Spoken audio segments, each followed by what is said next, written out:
Hello students, I welcome you all once again to my education channel प्रभावी competition hub. And इस video में हम लोग आज स्टार्ट करने जा रहे हैं एक नई सीरीज़ का स्टार्ट कर रहे हैं। जैसा कि आप देख रहे हैं ये सीरीज़ होगी मॉडर्न हिस्ट्री की। मॉडर्न हिस्ट्री बहुत ही इम्पॉर्टेंट होता है अगर आप किसी भी स्टेट के सिविल सर्विस की तैयारी कर रहे हो या फिर आप यूपीएससी की तैयारी कर रहे हो।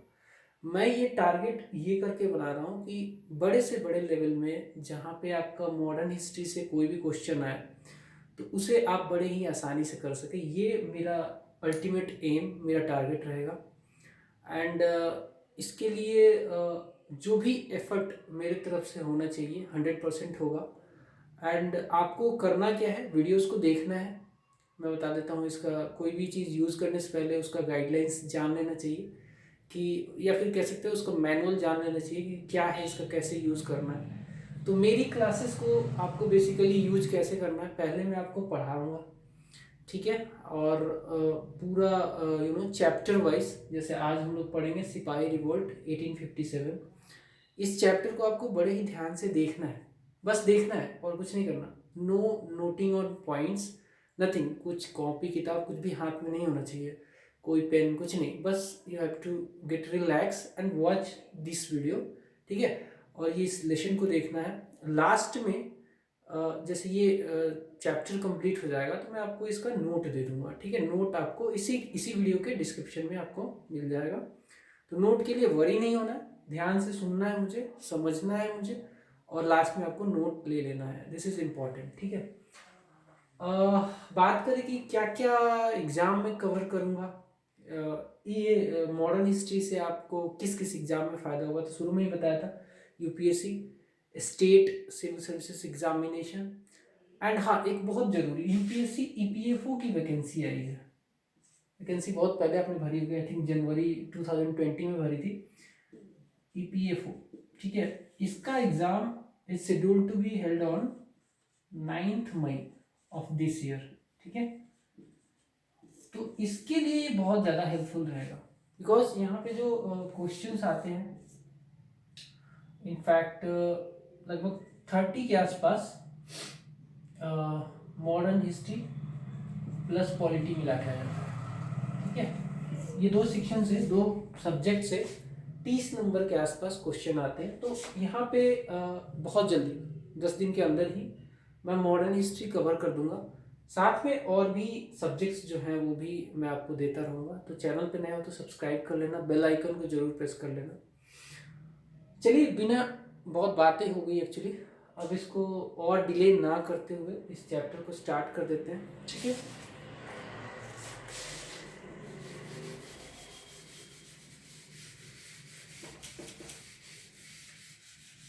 Okay, fine. तो सिपाही रिवोल्ट की बात कर रहे हैं हम लोग। सिपाही रिवोल्ट मतलब कि या तो इसको म्यूटनी भी कहते हैं, सिपाही म्यूटनी के नाम से भी जाना जाता है, द ग्रेट रिवोल्ट के भी नाम से जाना जाता है। 1857 में बहुत बड़ा ये इंसिडेंट था, बहुत बड़ा इंसिडेंट था। कहा जाता है कि ये फर्स्ट वो नेशनल स्ट्रगल का पहला ये शुरुआती चरण था, पहला स्टार्ट था। ये एक्चुअली नेशनल मूवमेंट का ये स्टार्ट था, फर्स्ट वार था against the colony, against the Britishers, ठीक है। तो इसको अच्छे से समझेंगे, होता क्या है। अब सुनना, कहानी की तरह समझना, बिल्कुल कहानी की तरह ही बताऊंगा, समझना। 10 मई को 10 मई 1857 को मेरठ में म्यूटनी स्टार्ट हो जाती है। मेरठ में म्यूटनी स्टार्ट हो जाती है। मेरठ से जो म्यूटनी किए हुए जो सिपाही होते हैं वो क्या करते हैं, मार्च करते हैं दिल्ली की तरफ। और ये दिल्ली की तरफ आते हैं जमुना रिवर, उस समय जमुना बोलते थे, अब वो अब ये यमुना बोला जाता है। जमुना रिवर को क्रॉस करते हैं। जमुना रिवर कहाँ पे, ऑब्वियस सी बात है, सबको पता होगा, दिल्ली के बिल्कुल, मतलब अगर दिल्ली आना है मेरठ से तो जमुना रिवर को क्रॉस करना पड़ेगा। जमुना रिवर को वो लोग क्रॉस करते हैं, ठीक है, क्रॉस करते हैं। और 11 मई को वो होते हैं दिल्ली में। 11 मई को वो दिल्ली में पहुंच जाते हैं। दिल्ली में ये पहुंचते हैं और दिल्ली में पहुंचने के पीछे एक रीजन होता है।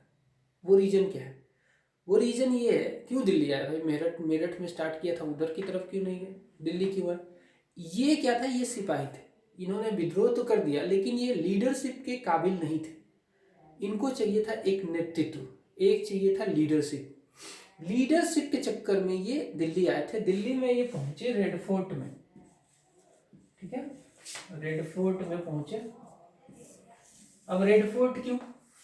क्योंकि उस समय मुगलों के अंतिम शासक बहादुर शाह जफर,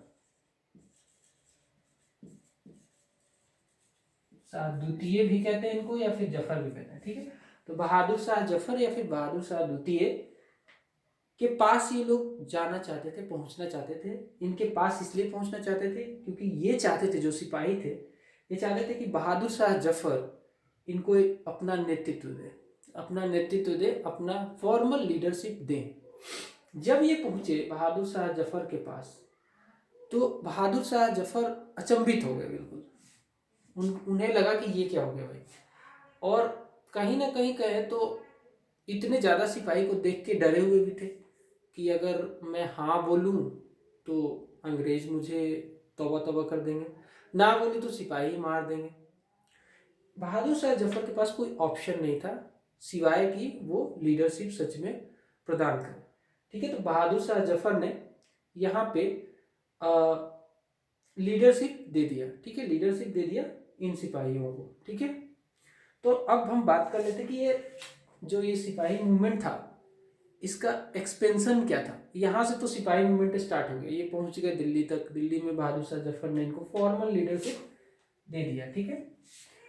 अब जानेंगे कि इसका फैलाव क्या था, क्या ये पूरी इंडिया में फैला था या फिर कुछ एरिया में नहीं फैला था। पूरे इंडिया में सच बताऊं तो ये नहीं फैला था, ठीक है, पूरे इंडिया में इसका एक्सपेंशन नहीं था।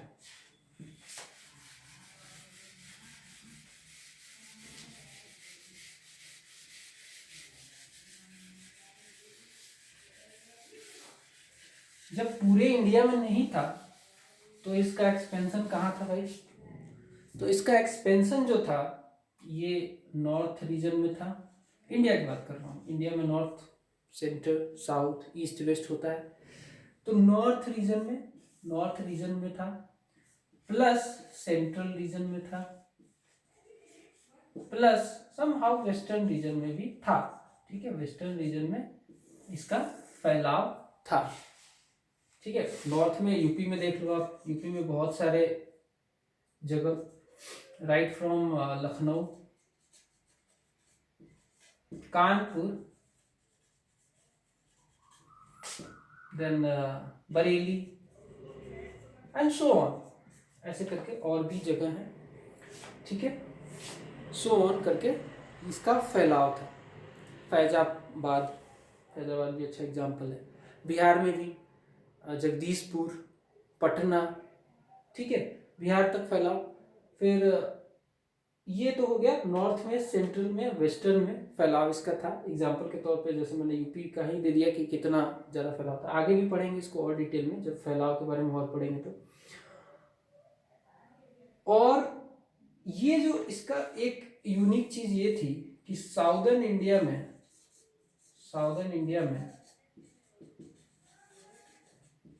इसका फैलाव नहीं था। साउदर्न इंडिया में सिपाही विद्रोह नहीं हुआ, नहीं पहुंचा वहां तक। कई सारे रीजन है, वो अलग चीज़ है, पढ़ेंगे इसके बारे में भी। साउदर्न इंडिया में फैलाव नहीं था, अभी फैक्ट जान लो। तो कहाँ का था? नॉर्थ में, सेंट्रल में एंड वेस्टर्न में। समहाउ दो और जगह जान लो, पंजाब एंड वेस्ट बंगाल। पंजाब और वेस्ट बंगाल में छिटपुट था, स्केटर्ड वे में, पूरा वाइड प्रोटेस्ट नहीं था, इनफैक्ट म्यूटिनी वाइड नहीं था, लेकिन छिटपुट इन जगहों पे भी, वेस्ट बंगाल और पंजाब में भी था, ठीक है। एनीवे आगे बढ़ेंगे।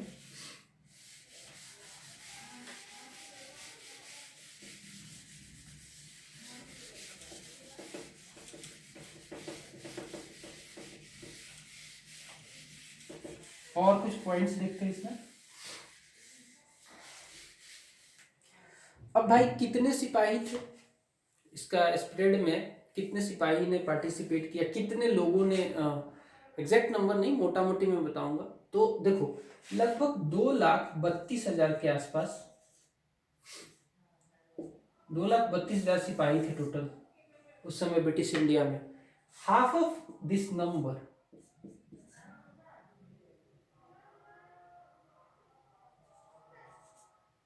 हाफ ऑफ दिस नंबर 1/2, इस नंबर का लगभग 1,16,000 के आसपास, ठीक है, half of this number revolted, मतलब इसका आधा नंबर रिवोल्ट किया। सारे ने नहीं किया था भाई, ये जान लेना। ये मतलब कंफ्यूजन में अगर हो कि सारे सिपाहियों ने क्या रिवोल्ट कर दिया था, नहीं। मैं तो ये कह रहा हूँ कि सारे ने नहीं किया। इनफैक्ट जो आधे थे इन्होंने इनके अगेंस्ट में फाइट की, जिन्होंने रिवोल्ट किया था उनके अगेंस्ट में ये लोग लड़े थे। तो लगभग 2,32,000 के आसपास संख्या थी, जिसमें से आधे लोगों ने मतलब 1,16,000 के आसपास लोगों ने रिवोल्ट किया। और ये जो आधे बच्चे यहाँ पे 1,16,000 ही, इन्होंने इन्हीं के साथ लड़ाई लड़ी, they fought with them only, ठीक है। या तो कुछ लोग न्यूट्रल रहे, कुछ लोगों ने साथ में मतलब अगेंस्ट में इनके लड़ाई भी लड़ी, ठीक है। आगे बढ़ते हैं। क्या ये एक्चुअली स्पॉन्टेनियस इस रिवोल्ट था, अचानक से हो गया, या फिर इसके पहले से कुछ बैकग्राउंड बन रहा था? तो जी हाँ, बिल्कुल बैकग्राउंड बन रहा था। बैकग्राउंड कैसे बन रहा था, एक एग्जांपल मैं देता हूँ आपको। 19th infantry, native infantry, Berhampur, ठीक है। एग्जाम्पल देख लो कैसे इसका बैकग्राउंड तैयार हो रहा था। ये अचानक से ऐसा नहीं है कि 10 मई और 11 मई को ये स्टार्ट हो गया, इसके पीछे कुछ कहानी हुई है।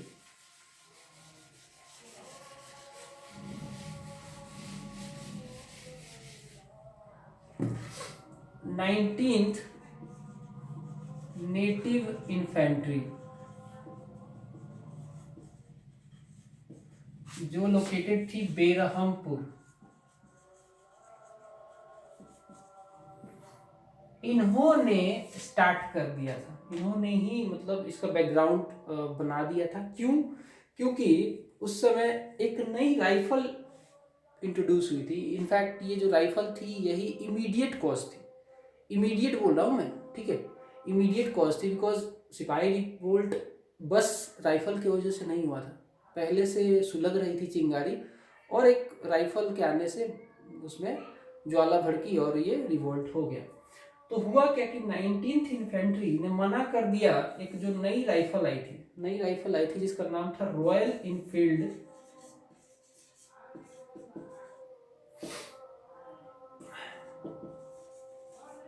राइफल्स, ठीक है, रॉयल इनफील्ड राइफल आई थी। ये राइफल एक्चुअली यूरोपियन कंट्री में बहुत पहले से यूज हो रही थी। भारतीय कॉन्टेक्स्ट में नया इंट्रोड्यूस किया गया था। इनफैक्ट अमेरिका वगैरह में ये यूज हो रहा था इसका। तो इसमें खास बात क्या थी कि सपोज ये राइफल है, मान लो, एक एग्जांपल बताता हूँ, जस्ट मैं बना देता हूँ यहाँ पे।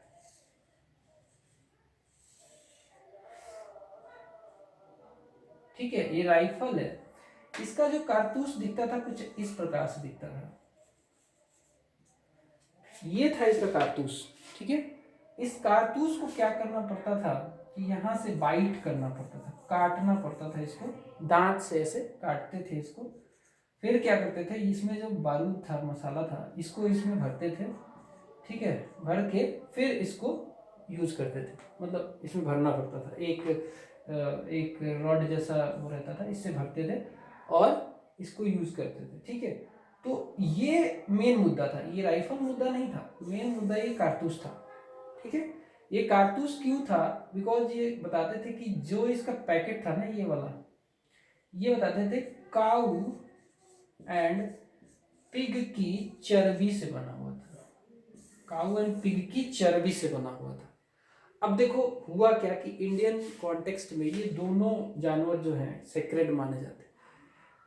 काऊ हिंदू के लिए बहुत ही इम्पोर्टेंट जानवर है, पूजा करते हैं हम लोग गाय की।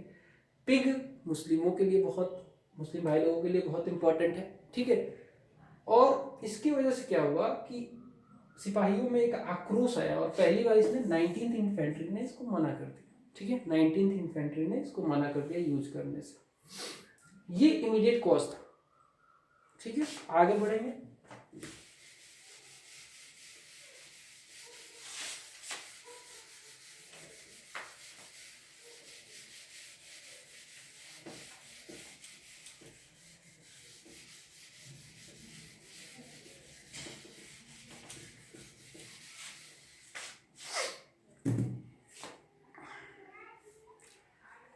और इंसिडेंट हुआ था 34th नेटिव इन्फेंट्री के, कौन थे?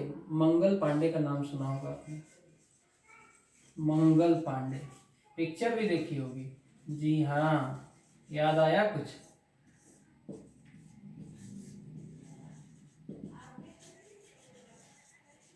इनको तो आपने देखा ही होगा, खैर इनको तो कोई नहीं सर्च किया होगा, मुझे पता है। कुछ लोगों ने किया होगा, ऐसी बात नहीं, किसी ने कोशिश नहीं की होगी कि एक्चुअल कैसे दिखते थे, गूगल पे सर्च कर ले, बहुत कम ने की होगी लेकिन इनको सब सर्च करते हैं, और इनकी मूवी भी देखी होगी, मंगल पांडे।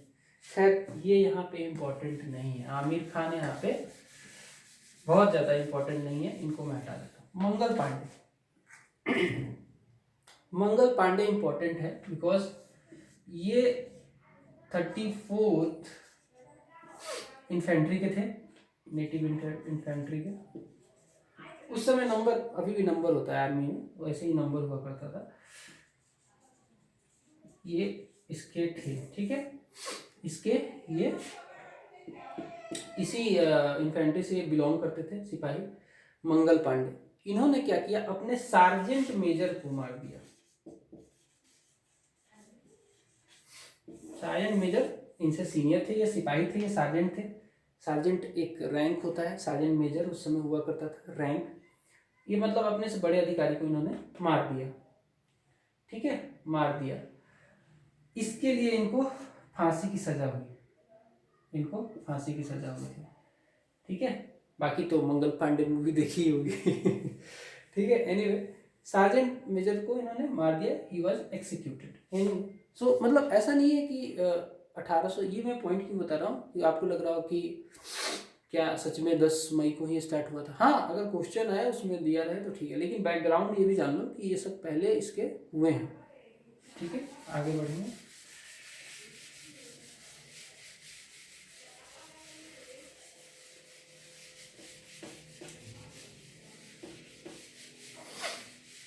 अगला पॉइंट क्या कहता है, इससे पहले और भी कुछ हुआ, जैसे कि 7th अवध रेजिमेंट के सिपाहियों ने अपने अधिकारियों को डिफाई कर दिया, दे डिफाइड देयर ऑफिसर्स। मतलब ये आक्रोश पहले से ही बन रहा था, ठीक है, ये भी हुआ। 7th अवध रेजिमेंट के सिपाहियों ने अपने ऑफिसर्स को डिफाई कर दिया। इसके बाद क्या हुआ, अब जानते हैं स्पेसिफिकली कि कहाँ कहाँ ये फैला और किसने किसने इसकी लीडरशिप की, ठीक है।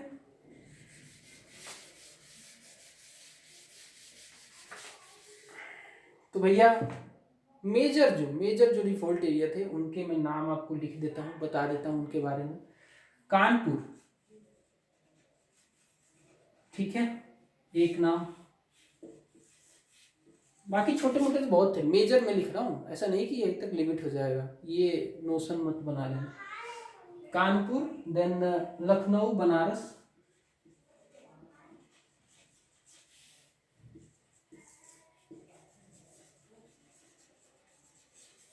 देन कानपुर, लखनऊ, बनारस हो गया।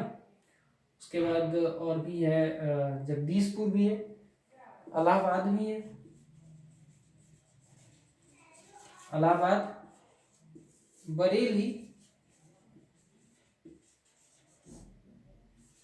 देन झांसी। झांसी को कैसे भूल सकते हो, रानी लक्ष्मीबाई, ठीक है। कानपुर, लखनऊ, बनारस, इलाहाबाद, बरेली, झांसी और जगदीशपुर।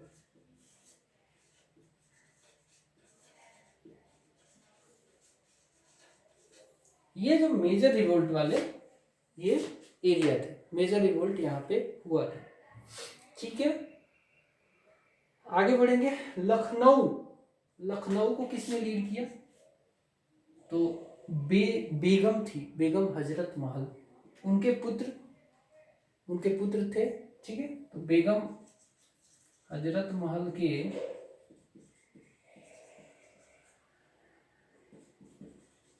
महल सन बिरजिस कादिर इनका नाम था, बिरजिस कादिर।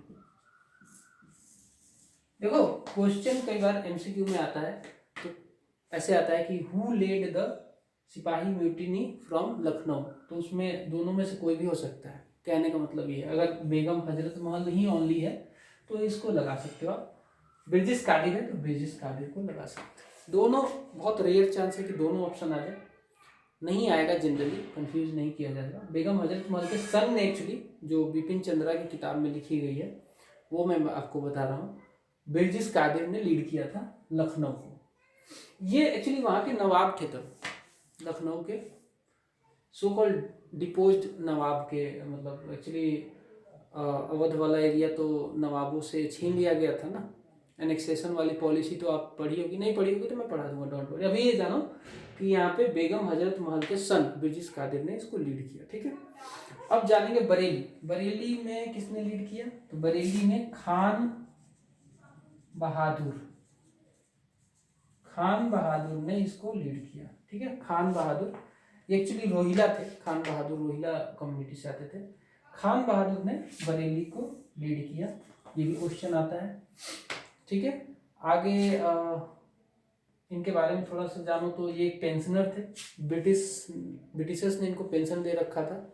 पेंशनर थे, पहले उस एरिया में ये शासन करते थे, बाद में ब्रिटिशर ने इनको पेंशनर बना दिया था, तो ठीक है। एंड इनफैक्ट अगर खान बहादुर की बात करें तो एक इंसिडेंट और है इनके बारे में इम्पोर्टेंट जो आपको जानना चाहिए। ये ना कंफ्यूज रहते थे कंफ्यूज इन द सेंस कि इनको लगता था कि यार, कभी इनको लगता था कि सच में हम लोग सिपाहियों की म्यूटिनी से अंग्रेजों को भगा देंगे, कई बार इनको लगता था कि नहीं यार ये तो उल्टा पड़ जाएगा, कहीं अगर सिपाही नहीं जीते तो ब्रिटिशर्स बुरा हाल कर देंगे। तो ये कई बार वहाँ के कमिश्नर को, बरेली के कमिश्नर को इन्होंने वार्न भी किया सिपाहियों के जो ये म्यूटिनी थी इसके अगेंस्ट में वार्न किया यहाँ के कमिश्नर को। लेकिन बाद में बहुत अच्छा इन्होंने रोल प्ले किया और बहुत बड़ी एक आर्मी तैयार की थी, लगभग 40,000 के आसपास के सोल्जर्स को इन्होंने इकट्ठा किया और ज़बरदस्त संघर्ष दिया। तो मतलब ये इनके बारे में एक छोटी सी जानकारी थी, याद करने में अच्छा रहेगा, मज़ा आएगा आपको। बरेली, ठीक है। अब आगे बढ़ेंगे।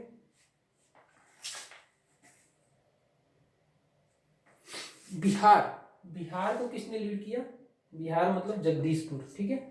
जगदीशपुर लगभग आरा के आसपास का जगह है, ठीक है। सॉरी, यहाँ पे 70 वर्षीय 70 years ओल्ड मैन, इनका नाम था कुंवर सिंह, बाबू वीर कुंवर सिंह।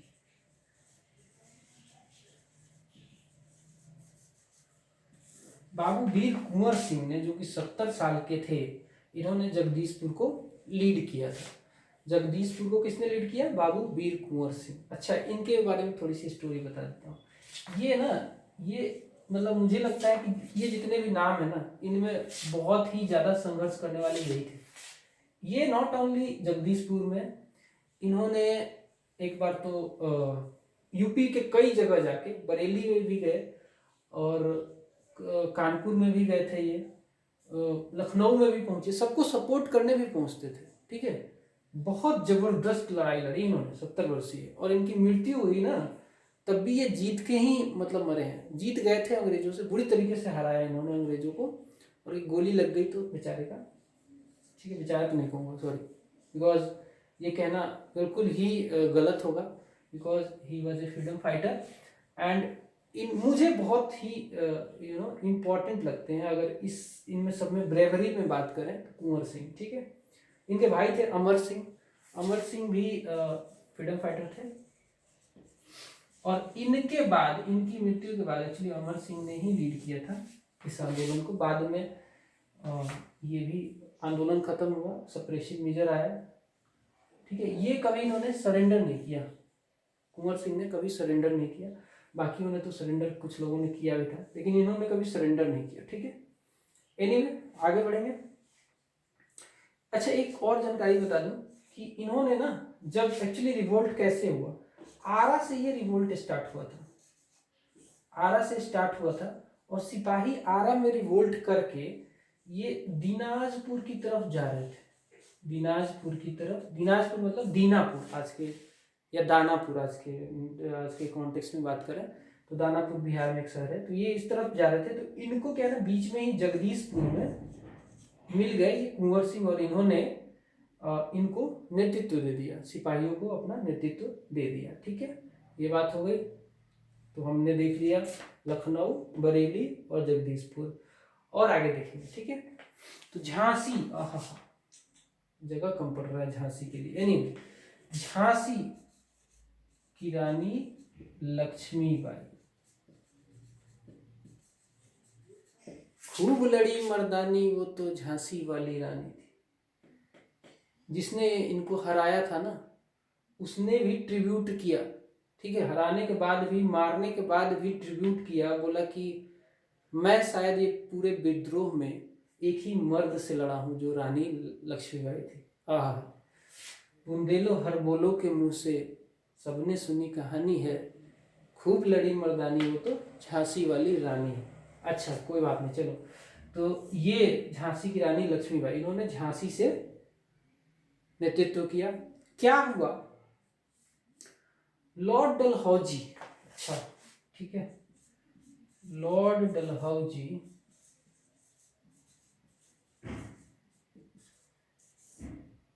की थी डॉक्ट्रिन ऑफ लैप्स।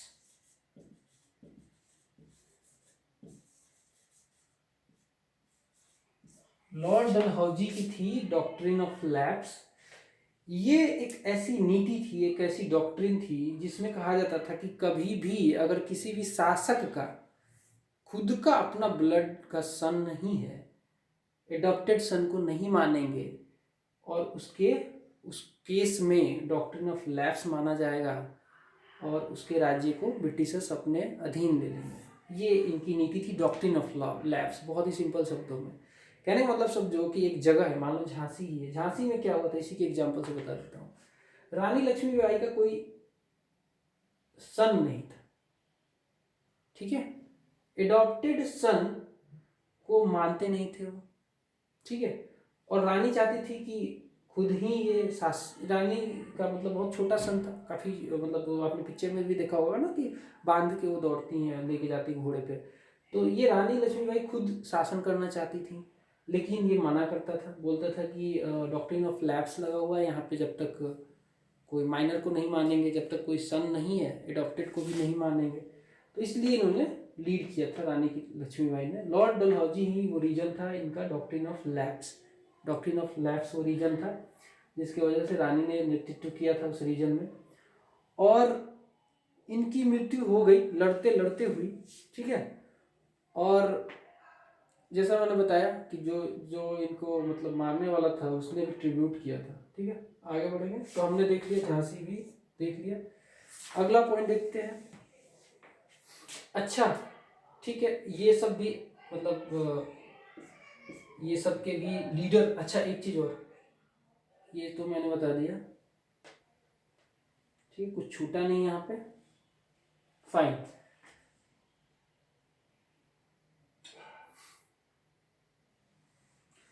मद्रास की जो आर्मी थी ना, यहाँ पे एक चीज मैं थोड़ा लिख देता हूँ। मद्रास की आर्मी बिल्कुल लॉयल थी ब्रिटिशर्स के।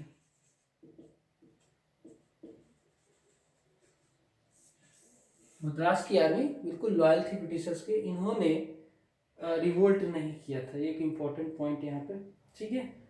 बाकी ठीक है, दैट्स ऑल। आप मुझे बताना कि कानपुर से, ये आपके लिए एक टास्क, ताकि मेरे भी कमेंट बॉक्स में कुछ कमेंट आए, मुझे अच्छा लगे। कानपुर से किसने लीड किया, ठीक है, बनारस से किसने लीड किया, और इलाहाबाद से किसने लीड किया। इनके बारे में बहुत ज़्यादा कहानी नहीं है, इसलिए मैं यहाँ पे बता नहीं रहा हूँ। आप जस्ट मुझे बताना, आपका ये टास्क है, ठीक है। आपके लिए टास्क है, कमेंट में मुझे बताना कि ये 3 जगह से किसने लीड किया सिपाही रिवोल्ट को, ठीक है। अब इसको मैं मिटाता हूँ, आगे बढ़ेंगे।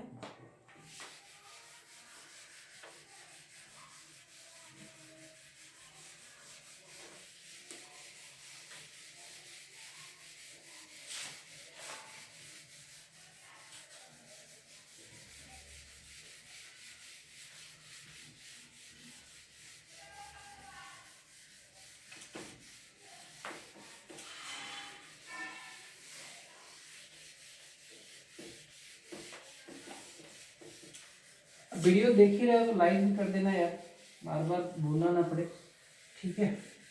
मैं आपके लिए जिस तरीके का क्लास चाहोगे कमेंट करके बताना, मैं दूंगा आपको। अभी मैं ये नया मैंने ये वीडियो सीरीज स्टार्ट किया है, तो मुझे बताओ, बिकॉज कई सारी कमियां हो सकती हैं मेरे टीचिंग में भी और ये सेटअप में भी, ठीक है, बताना। अच्छा, रीजन की बात करें कि रीजन क्या था इसका भाई, विद्रोह तो हो गया, तो रीजन क्या था? रीजन एक तो इमीडिएट रीजन मैंने बता ही दिया कि वो राइफल, ठीक है, रॉयल इनफील्ड राइफल मैंने बताया था। अब रीजन को जानने के लिए एक दिल्ली से प्रोक्लेमेशन जारी हुआ था।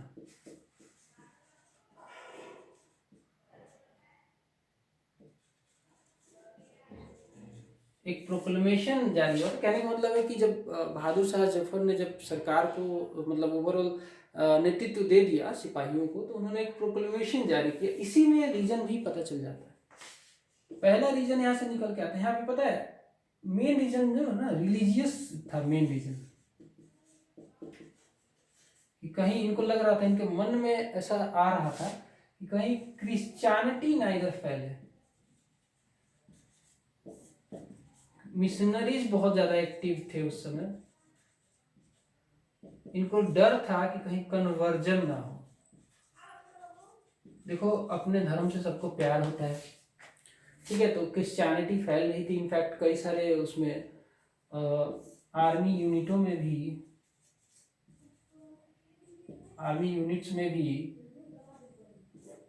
जो क्रिश्चियनिटी जो मिशनरीज थे उनको अलाउ किया गया था कि यहाँ पे भी जाके आप शिक्षा दे सकते हो।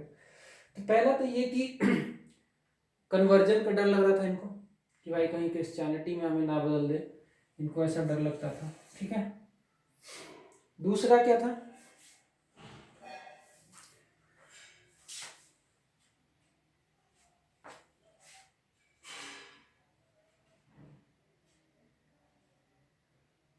बाकी तो जो इसमें तो खैर ज़्यादा क्लियर वो सब ऐसा नहीं है, मैं बता देता हूँ आपको।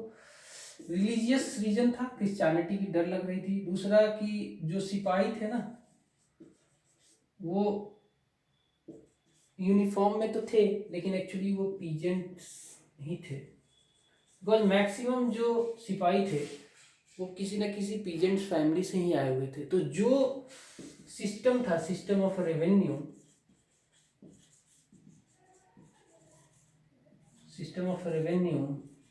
बड़ा ही खतरनाक था, मतलब कि बहुत ही सप्रेसिव था। टैक्सेस बहुत हाई थे।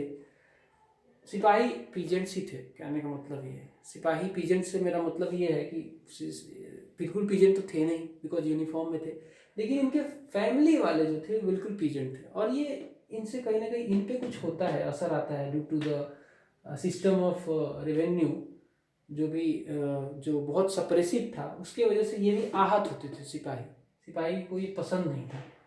ऑब्वियस सी बात है, मान लो मैं अवध का हूँ, एक जस्ट बैक चलते हैं, ठीक है, मैं अवध में हूँ, मैं सिपाही में था मान लो। अब मुझे पता है कि मेरे जिस फैमिली से आया हूँ उस फैमिली में बहुत कष्ट है। क्यों? क्योंकि जो वहाँ पे टैक्स लगता है ना वो बहुत ज़्यादा है, एग्रीकल्चर का टैक्स। सिस्टम ऑफ जो रेवेन्यू है ना बहुत सप्रेसिव है। तो मैं क्या इस फौज के को काफ़ी लॉयल रहूँगा फौज के लिए लेकर? मुझे कहीं ना कहीं मेरी लॉयल्टी इससे चेंज होती है, अफेक्ट होता है बिल्कुल। तो ये एक कारण था।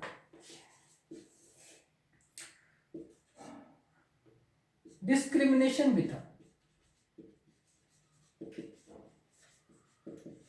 डिस्क्रिमिनेशन था, जो इंडियन सिपाही थे एंड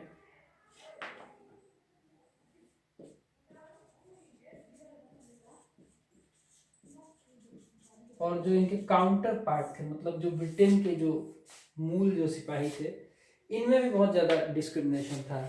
ये डिस्क्रिमिनेशन सैलरी में भी था, ठीक है, प्रमोशन में भी था।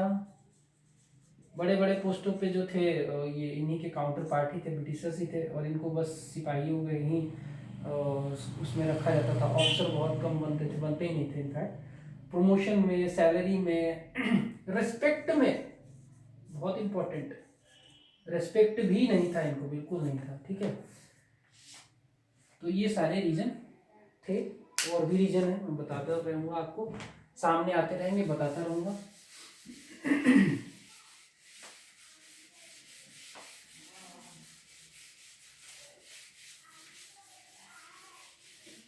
कमेंट जरूर करना, बताना जरूर, वो जो क्वेश्चन पूछा था वो भी बताना, और ये भी बताना कि क्या आपको सच में ये क्लासेस पसंद आएंगी तो आगे कंटिन्यू करेंगे, नहीं तो क्या फ़ायदा है ना। समझ में आनी चाहिए। कोई सुधार चाहते हो, सुधार बताना। ठीक है, अच्छा, रीजन की ही बात कर रहे हैं तो और रीजन की बात कर लें। सिपाही जो थे प्रीडोमिनेंटली अपर कास्ट से थे।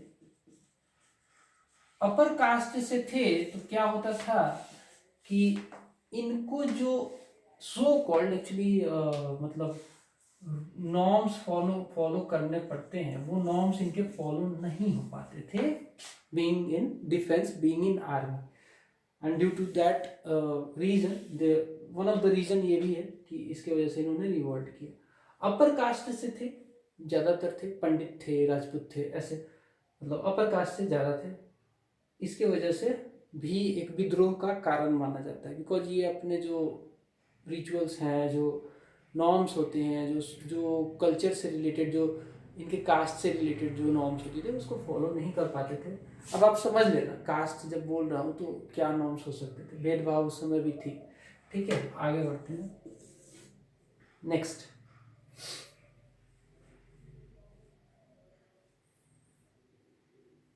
अच्छा, एक और रीजन था 1824 में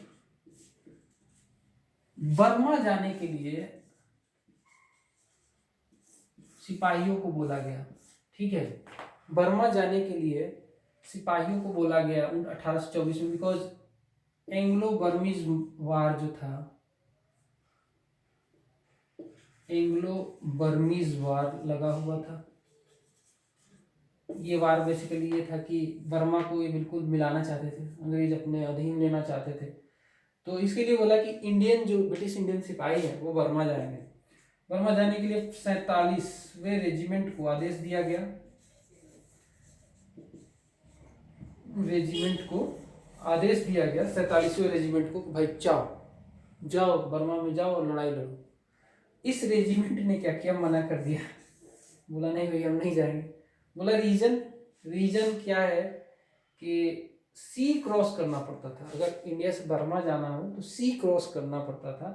और सोसाइटी में हमारे हमारे रिलीजन में, ऐसा हिंदू रिलीजन की बात करें तो माना जाता है कि जो व्यक्ति सी क्रॉस कर जाएगा ना, वो उसने अपने धर्म का नाश कर दिया है, ऐसा माना जाता था।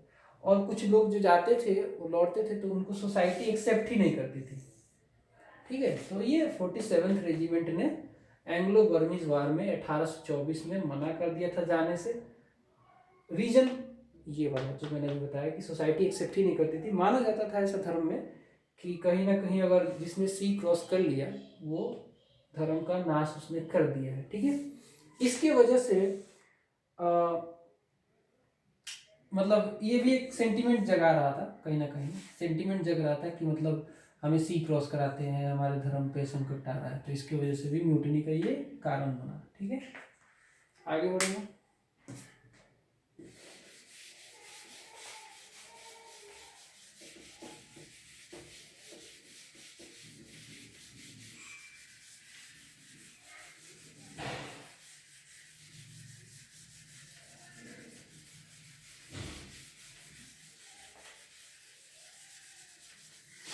ठीक है, अफगान वार को कौन भूल सकता है भाई, अफगान वार भी एक कारण ही था इसका। ओहो हो, अफगान वार, ठीक है। इसको बड़े ध्यान से सुनना और समझना। इसमें क्या हुआ कि अफगान वार शुरू हो गया, 3 अफगान वार हुए थे, 3 अफगान वार। तो इसमें से जो पहला अफगान वार था ना, वो बड़ा इंपॉर्टेंट है। इसमें क्या हुआ कि अफगान वार में, फर्स्ट अफगान वार में अफगान को लेकर एक्चुअली दिक्कत, अब इसका थोड़ा बैकग्राउंड भी समझना जरूरी है, उस बैकग्राउंड से बताऊंगा तो आपको ज़्यादा समझ में आएगा। अफगान वार हुआ क्यों? हुआ ये कि अफगान में रसिया का थोड़ा इन्फ्लुएंस बढ़ रहा था, रसिया का इन्फ्लुएंस बढ़ रहा था, और ब्रिटेन को ऐसा लगता था, ब्रिटेन को ऐसा लगता था कि अगर रसिया अफगान तक पहुंच गई, इन्फ्लुएंस उसका हो गया अफगान में, और कहीं ना कहीं अफगान पे पकड़ बना लिया रसिया ने, तो सो कॉल्ड इंडिया पे भी एक्सेस उनका बड़ा आसान हो जाएगा और हमारे लिए खतरा हो जाएगा, बिकॉज इन दोनों की आइडियोलॉजी अलग थी। इसकी आइडियोलॉजी थी सोशलिज्म की और इनकी आइडियोलॉजी थी कैपिटलिज्म और इंपेरियलिज्म की। कैपिटलिज्म और इंपेरियलिज्म की इनकी आइडियोलॉजी थी, इनकी सोशलिज्म की थी। और ये दोनों नॉर्थ साउथ पोल है, मतलब कि अगर ये नॉर्थ पे है तो ये साउथ पे है, दोनों की आइडियोलॉजी बिल्कुल डिफरेंट है। आज के भी डेट में देख सकते हो, अगर जैसे कोल्ड वार था, कोल्ड वार तो अमेरिका और यूएसएसआर के बीच में चल रहा था, तो आइडियोलॉजिकल ही वार था वो, मतलब कि एक तरफ कैपिटलिस्टिक आइडियोलॉजी, दूसरी तरफ सोशलिस्टिक आइडियोलॉजी, ठीक है। तो ये एक डर बना हुआ था ब्रिटेन के ऊपर। हुआ क्या कि रसिया ने अपना कुछ एक प्रतिनिधि मंडल भेजा अफगानिस्तान में, अफगानिस्तान में अपना प्रतिनिधि मंडल भेजा बातचीत करने के लिए, ठीक है। तो ब्रिटेन को लगा कि यार हम भी भेजते हैं अपना, इसने भी अपना भेजा। हालांकि वहां का जो शासक था अफगानिस्तान का इन दोनों के प्रतिनिधि मंडल से मिलने से मना कर दिया है, तो ब्रिटेन ने लड़ाई छेड़ दी, ठीक है। ब्रिटेन ने लड़ाई छेड़ दी अफगानिस्तान के अगेंस्ट में, और फर्स्ट अफगान वार हुआ जिसमें हमारे इंडियन सोल्जर्स यूज हुए, इंडियन सोल्जर्स गए वहां पे, इंडियन आर्मी के ये सोल्जर्स जो थे यूज किए गए अफगान वार में। अब ये सोल्जर जब यहाँ पे यूज हुए ना, सोल्जर जब यहाँ पे यूज हुए तो बहुत बुरी तरीके से ब्रिटेन वहां पे हारने लगी, ठीक है, बहुत बुरी तरीके से। जो वहाँ के लोग थे, अफगानी थे, उन्होंने गुरिल्ला वार शुरू कर दिया और बुरी तरीके से इसमें बहुत सैनिक हमारे मारे गए। साथ में इनकी हालत इतनी जर्जर हो गई कि जो भी खाने के लिए कुछ नहीं था, रास्ते में जब वे बैक आ रहे थे, इनफैक्ट जो लड़ भी रहे थे तो कुछ भी खा रहे थे, मांस मछली कुछ भी खा रहे थे। तो इनका धर्म यहाँ पे फिर संकट में आ रहा था, कुछ भी खा रहे थे, कहने का मतलब कि आपके पास राशन ना हो तो आप मजबूर हो जाओगे कुछ भी खाने के लिए। तो ये भी एक रीजन था अफगान वार जिससे क्रोधित थे, कहीं ना कहीं एंग्री थे हमारे सिपॉइज, ठीक है। आगे बढ़ेंगे।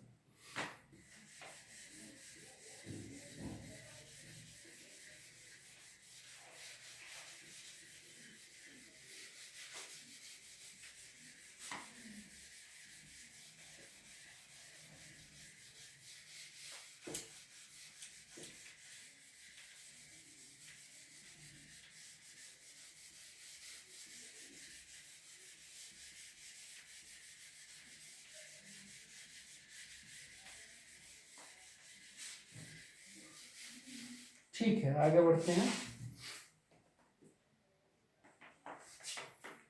र्यूमर्स तो था ही, र्यूमर्स तो चल ही रहा था कि क्रिश्चियनिटी को फैलाने की, कन्वर्जन वगैरह को, ये सब र्यूमर्स चल ही रहा था। इमोलूमेंट्स से भी अनहैप्पी थे, मतलब जो सैलरी थी, एक सेंस ऑफ डिस्क्रिमिनेशन जो आ गया था कि ब्रिटिश काउंटर पार्ट को ज़्यादा अच्छा ट्रीटमेंट मिलता है, हमें नहीं मिलता है, वो सब तो था ही, चल ही रहा था। अब देखो अच्छा, एक बहुत इंपॉर्टेंट इसमें ये कि रिवोल्ट जो था ना, ये रिवोल्ट जो था,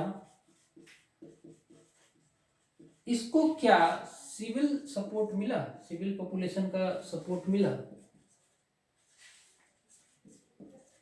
क्या इसको सिविल पॉपुलेशन का सपोर्ट मिला? तो जी हाँ, मिला था, और बहुत ही बड़े लेवल पे सपोर्ट मिला था। एक्सेप्ट कुछ जगह पे सिविल सपोर्ट नहीं मिला था।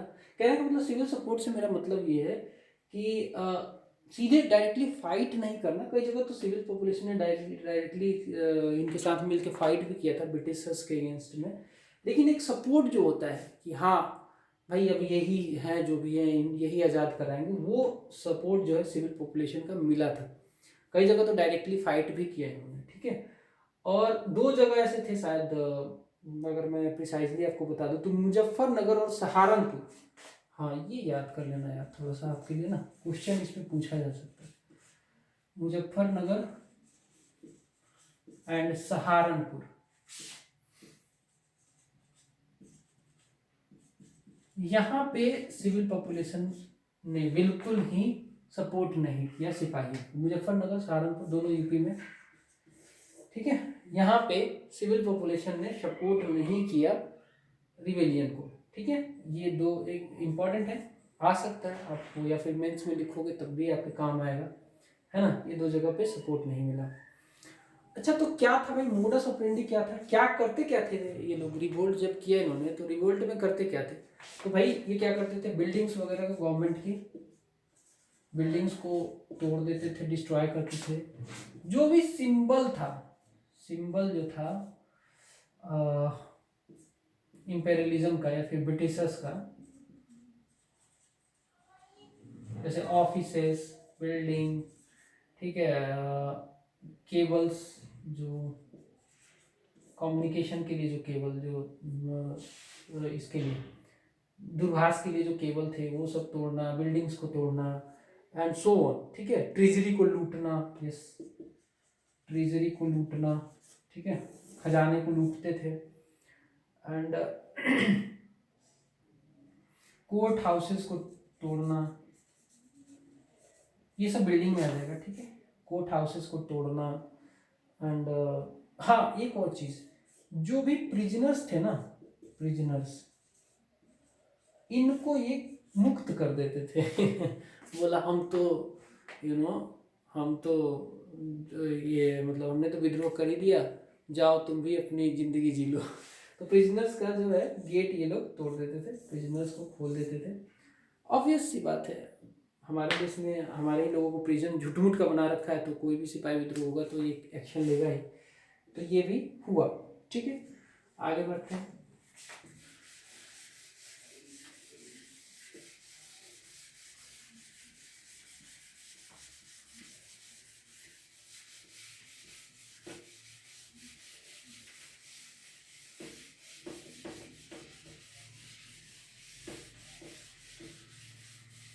अल्लाह मैं तहारिया,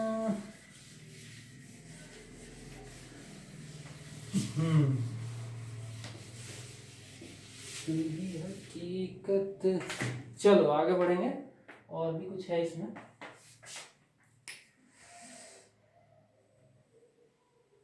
अच्छा एक और इम्पोर्टेंट बता दूं कि विद्रोह में ना ऐसा नहीं है कि खाली पीजेंट्स के ही घर वाले थे सिपाहियों में।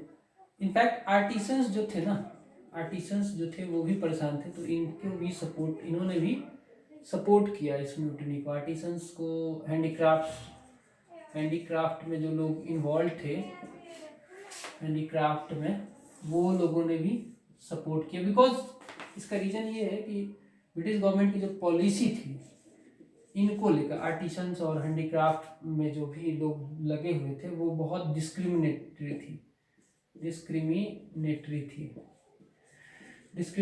कैसे, ये क्या करते थे कि इनको डिस्करेज करते थे, आर्टिसंस को, हैंडीक्राफ्ट्स को डिस्करेज करते थे। हमारा रॉ मटेरियल लेके जाते थे, कॉटन जैसे मान लो, कॉटन एक एग्जाम्पल ले लो, और वहाँ अपनी कंट्री में जाके कपड़े बनाते थे, क्लॉथ्स बनाते थे, और यही क्लॉथ वापस इंडिया में ला के बेच देते थे, और इनको डिस्करेज करते थे, बिकॉज ये अगर इनको ना डिस्करेज किया जाए तो मार्केट ये ऑक्युपाई करते थे, ठीक है। और ब्रिटिशर्स चाहते थे कि जस्ट रॉ मटेरियल लो इंडिया से, बाहर ले जाओ, क्लॉथ बना के फिर वापस ले आके बेच दो। मैनचेस्टर और लिवरपूल, ये दो ऐसा जगह था जो बहुत बहुत बड़े कारखाने लगे थे यहाँ पे, मैनचेस्टर और लिवरपूल में लगे थे, जहाँ ये इंडिया से कॉटन ले जाया जाता था और यहाँ पे बना के, कपड़े बना के वापस इंडिया में बेच दिया जाता था, ठीक है।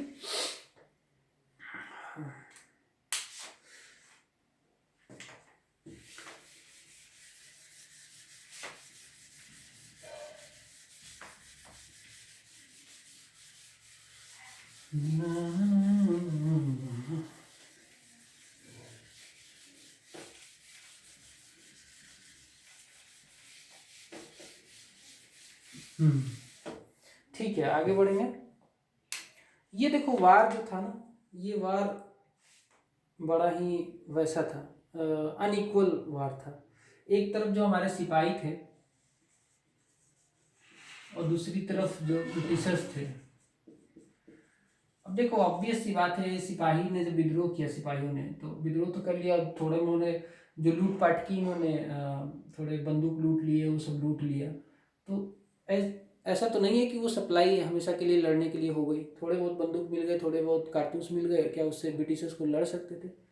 अनइक्वल इस मामले में भी था कि जो आयुध इनके पास था, जो इनके पास गोला बारूद था या फिर जो बंदूकें थी, वो लिमिटेड थी और इनके पास भरपूर था। तो ये बाद में तो स्पाइक्स से, है ना, पत्थर से, बर्तनों से लड़ाई लड़ने लगे थे। तो कौन जीतेगा? ऑब्वियस सी बात है, सिपाहियों को तो हारना ही था लास्टली। और इन्होंने अपना री इन्फोर्समेंट मंगा ही लिया था ब्रिटेन से। री इन्फोर्समेंट जहाज में भर के बहुत सारे सिपाही आए थे, लास्टली इनको हारना पड़ा। ठीक है, तो अनइक्वल वारफेयर था ये, काफ़ी काफ़ी अनइक्वल वारफेयर था। अच्छा, इससे पहले एक और चीज़ इम्पोर्टेंट है। जो सिपाहियों ने विद्रोह किया ना, तो कैसे, मतलब उन्होंने क्या किया, हर चीज़ को अपने हिसाब से चलाना भी शुरू कर दिया। एक फॉर्मल वे में गवर्नमेंट की गवर्नमेंट, या फिर कह सकते हो कि एक तत्कालिक तौर पे एक बॉडी बना ली थी। 10 लोगों की ये बॉडी बनाई थी, 10 लोगों की बॉडी थी ये। जो बॉडी बेसिकली 10 लोगों की थी, जिसमें 10 मेंबर में 6 मेंबर जो थे आर्मी के थे और 4 मेंबर सिविलियन डिपार्टमेंट के थे। ठीक है, तो जो भी मतलब मोडस ऑपरेंडी, देखो एक बॉडी का होना ज़रूरी है, वहाँ से डिसीजन आता है तो ज़्यादा अच्छा रहता है। अदरवाइज अगर बॉडी ही नहीं है तो कौन डिसीजन लेगा, सिपाहियों को कौन बताएगा, कहाँ से मैसेज आएगा? तो उसके लिए एक कोर्ट बना लिया था इन्होंने। कोर्ट में 10 लोग थे, 10 लोगों में से 6 आर्मी के मेंबर थे और 4 सिविलियन डिपार्टमेंट के मेंबर थे, सिविलियन मेंबर थे। ठीक है, तो एक फॉर्मल वे में इन्होंने अपना ये भी बना लिया था। क्वाइंस भी स्ट्रक किए गए, क्वाइंस भी स्ट्रक किए गए इंपेरर के नाम पे। इंपेरर मतलब बहादुर शाह के नाम पे, बहादुर शाह जफर के नाम पे क्वाइंस भी स्ट्रक किए गए। ठीक है, ये भी हुआ। ठीक है, अच्छा, ये सब बातें तो हमने कर ली। अब लगभग इस चैप्टर को हम लोग वाइंड अप करने वाले हैं, बहुत जल्दी खत्म हो जाएगा, 10 मिनट और मुश्किल से। जो इम्पोर्टेंट बातें थी मैंने आपको इसमें बता दी हैं। ठीक है, जो इम्पोर्टेंट बातें थी has been briefed to you. और पीडीएफ मिल जाएगा, पीडीएफ मिल जाएगा तो उससे आप रिवाइज कर लेना। ठीक है, उसमें और भी जो 1-2 पॉइंट यहाँ पे जैसे मान लो छूट जाती हैं, उसमें मिल जाएंगी, वो बड़े आसानी से आप रिवाइज कर सकते हो। ठीक है, यहाँ समझने के लिए थोड़ा बहुत छूट भी जाए तो कोई बात नहीं, लेकिन समझना अच्छे से। वो बाकी जो पीडीएफ में है वो मिल जाएगा सब कुछ। ठीक है, तो चलो ये हो गया। क्या पूरी कंट्री थी बिहाइंड जो सिपाही थे? तो नहीं, जो मर्चेंट्स थे, यहाँ पे लिख देता हूँ, those who were not behind the mutiny, behind the sepoys, यहाँ पे सपोर्ट के तौर पे मैं बता रहा हूँ। ठीक है, सपोर्ट में जो लोग नहीं थे, कौन कौन से लोग नहीं थे? तो मॉडर्न इंटेलिजेंसिया, मॉडर्न इंटेलिजेंसिया। ठीक है, मतलब जो उस समय के जो मॉडर्न इंटेलिजेंट लोग थे, उन वो लोग ने सपोर्ट नहीं किया। और भी कुछ लोग थे जो सपोर्ट नहीं किया, जिन्होंने मर्चेंट्स ने सपोर्ट नहीं किया इसको। ठीक है, देन और कौन कौन थे? मर्चेंट्स ने इसको सपोर्ट नहीं किया और इंडियन रूलर्स ने भी इसको सपोर्ट नहीं किया। एक चीज़ ये बहुत ही, अगर ये इन्होंने सपोर्ट किया होता ना तो शायद कुछ और ही यहाँ पे सीन होता। तो इंडियन रूलर्स ने भी इस मूवमेंट को सपोर्ट नहीं किया, इस म्यूटिनी को सपोर्ट नहीं किया। ये भी बहुत बड़ा रीजन बनता है कि क्यों नहीं सक्सेसफुल हो पाई ये सिपाही म्यूटिनी, क्यों नहीं उसी समय हमने उखाड़ फेंका उसको। तो भाई अपने ही लोग, मॉडर्न इंटेलिजेंसिया सपोर्ट नहीं किया, मर्चेंट्स ने सपोर्ट नहीं किया, इंडियन रूलर्स ने सपोर्ट नहीं किया, तो whole country was not behind the mutiny sepoys. ठीक है, ये एक भी एक रीज़न है जिसके वजह से ये बहुत ज़्यादा सक्सेस नहीं